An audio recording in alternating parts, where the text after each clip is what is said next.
was kind of supernatural warfare. Season 2 had sort of a fairy tale-esque vibe to it. How would you describe Season 3?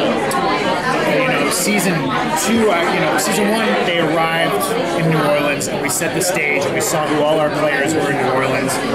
Marcel, the adopted son, Davina, who's this very powerful witch, and the originals kind of made their home in New Orleans. Haley had her child, became a hybrid. Season 2 was the return of the family: Michael, Esther, Cole, Finn, and ultimately Freya, and then Dahlia.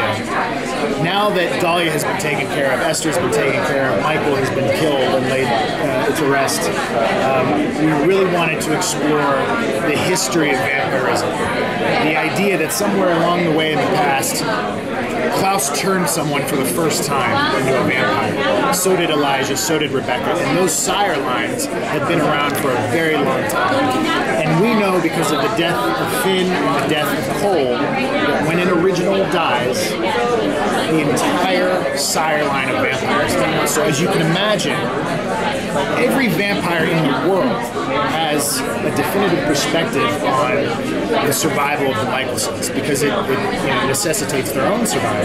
And if you could picture all these Sire lines, there are 3 of them: Klaus's, Elijah's, and Rebecca's. If they had any kind of conflict between them, one way to eliminate your enemies, an entire nation of vampires, an entire Sire line of vampires, would be to go after one of the originals. And so if I had to think of how to sum up Season 3, I would say it's the war of the Sire lines, and how will that affect the Mikaelson family, who are at the center of that, even though they're at the most divided they've ever been in basically the history of our show. Because Klaus attacked his own family, because he tortured Marcel, he murdered Gia, he turned Haley and her husband and all of her people into wolves. He really has a lot to account for, and Elijah is not going to forgive him. And so the brothers are going to find themselves in this irreparable, terrible relationship, crisis.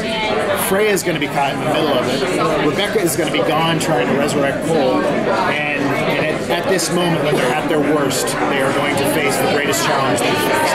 So we're really going to double down on the vampire aspect of the show this season.